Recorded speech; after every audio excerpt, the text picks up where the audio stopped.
ऐसा कोई आपने अभी तक कोई क्राइम ऐसा सॉल्व किया है जिसमें आपको लगा कि भाई आपको प्राउड हुआ है? बहुत सारे काम है उसमें, मर्डर है, 7-8 मर्डर है।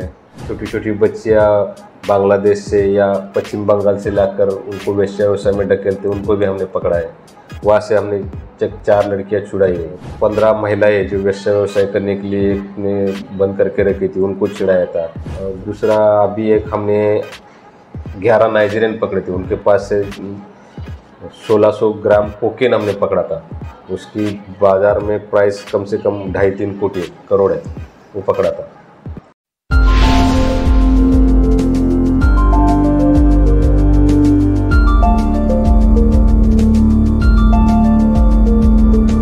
पृथ्वीराज सर, नमस्ते, जय हिंद। कैसे हैं आप सर?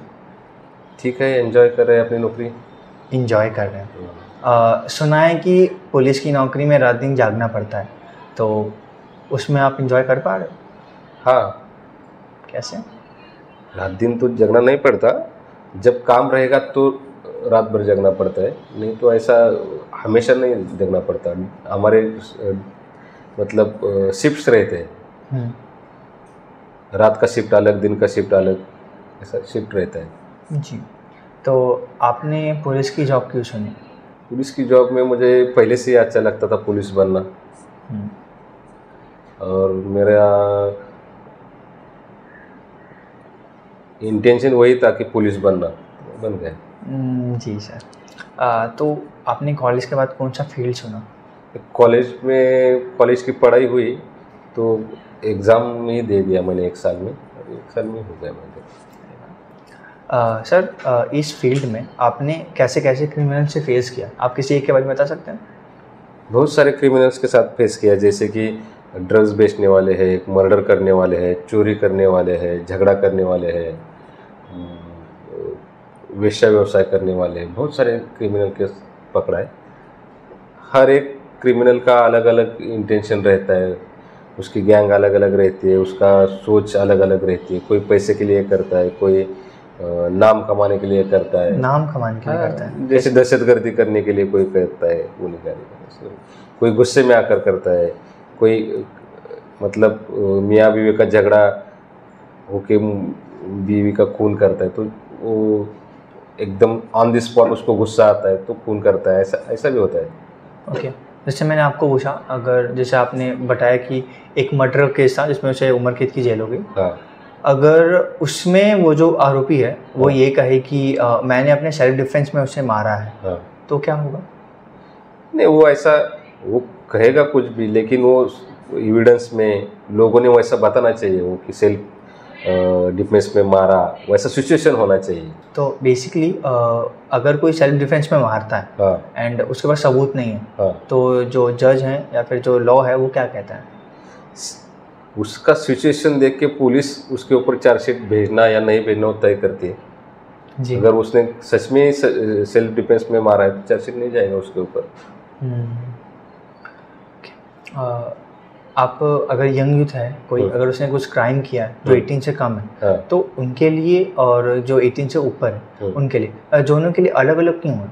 मतलब जो जज होते हैं अलग अलग चीज़ें बोलते हैं। ये कायदे में चाइल्ड वेलफेयर कमेटी जो बनाया है CWC, उसमें जो 18 साल के अंदर के क्रिमिनल्स है उनके लिए अलग लॉज है, और ऊपर वाले लोगों के लिए अलग लॉज है। जैसे अपना मेजर एक्ट है वो उनके लिए लगता है। तो 18 साल के अंदर भी कोई हीनियस क्राइम करता है तो उसको भी रिमांड होम में भेज दिया जाता है, उसको बड़े जैसा ट्रीट किया जाता है। तो ऐसा नहीं है कि कोई भी 18 साल का अंदर का चाइल्ड कुछ भी करेगा। अगर वो हीनियस क्राइम करता है तो वो मेजर जैसा ट्रीट किया जाएगा। ओके। इनकी मेंटालिटी क्या होती है क्राइम करने में? मतलब वो क्यों कर देते हैं?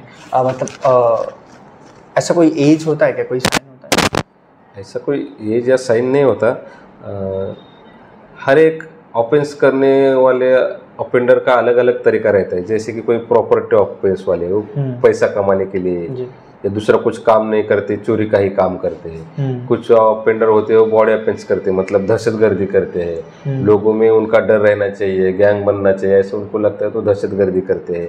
कुछ ऑफेंडर होते हैं व्हाइट कॉलर, जैसे कि चीटिंग, जमीन का फ्लैट का या साइबर क्राइम करते हैं, ऐसे अलग अलग लोग रहते हैं। कुछ लोग नशा के सब्सटेंस बेचते हैं, जैसे NDPS के सब्सटेंस, गांजा बेचते हैं, ड्रग्स बेचते हैं। कुछ लोग दारू का बेचने का काम करते हैं, मतलब प्रोहिबिटेड लिकर बेचने का काम करते हैं।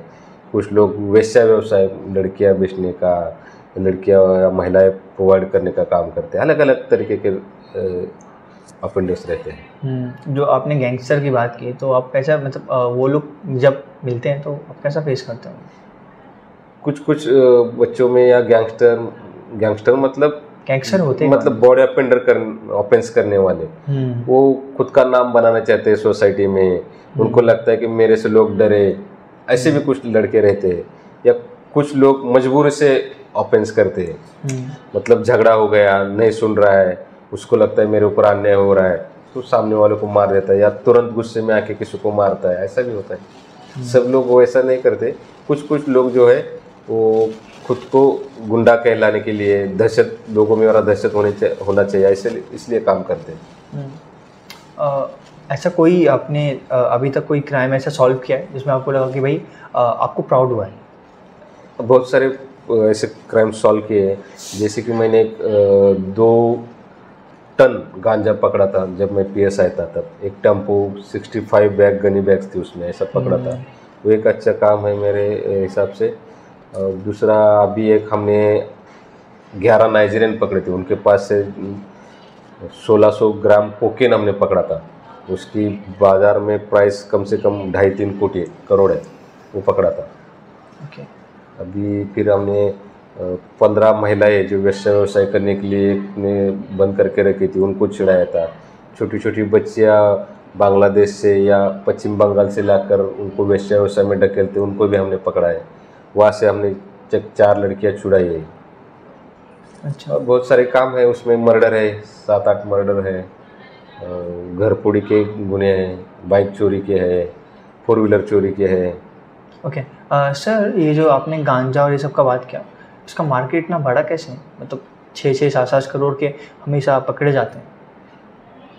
उनको बाजार में उनका कीमत ज़्यादा रहता है, क्योंकि खुलेआम कोई बेच नहीं सकता, चोरी छुपके से आता है, इसलिए उसका दाम थोड़ा बढ़ता है। और डिमांड भी ज़्यादा रहता है ये लोगों का, नशा करने वाले लोगों का। जो पकड़ जाता है उसे कितने साल की जेल होती है?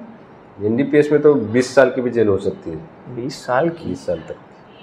तो कितने ग्राम में 20 साल की हो सकती है? फिर थोड़ा सा ही पकड़ा गया तब भी? वो कमर्शियल क्वांटिटी, अगर हर एक ड्रग्स का कमर्शियल क्वांटिटी अलग रहता है, कमर्शियल क्वांटिटी रहेगा तो ज़्यादा होता है, और पोजेशन रहेगा तो छोटा पनिशमेंट रहता है। ओके। और जो ये यंग यूथ है, जो कॉलेज स्टूडेंट्स हैं, वो भी ये सब कंज्यूम करते हैं? अभी क्यों हम ऐसा नहीं बोल सकते कि सभी लोग करते हैं। नहीं, सभी नहीं करते हैं, बट जो भी कंज्यूम करते हैं 20-30% रहेगा या कुछ रहेगा, वो दिखाते ज़्यादा है, समाज को ज़्यादा तकलीफ देते हो, इसलिए वो लगता है। बाकी 80% बच्चे तो अच्छे भी हैं। ओके सर, आपका इंटरव्यू चल रहा है, तो उसमें ना हमारा एक लास्ट पार्ट होता है जिसमें मैं आपको 3 क्वेश्चन दूंगा। उसमें आपका क्या मतलब है, आप क्या सोचते हो उसके बारे में, आप बताइए। ओके। पहला है पहला मैं आपको देता हूँ, पुलिस। आप क्या सोचते हो पुलिस के बारे में? पुलिस का काम यही है कि समाज में शांति बनाए रखना, सदरक्षणाय खल निग्रहणाय। जो भी बुरा आदमी है, जो कायदे के खिलाफ बर्ताव करता है, उसको कायदे के हिसाब से उसको शिक्षा दिलाना हमारा काम है। जो भी अच्छे लोग हैं या जो समाज के लिए अच्छा काम करते हैं, उनके साथ मिलकर काम करना हमारा काम है।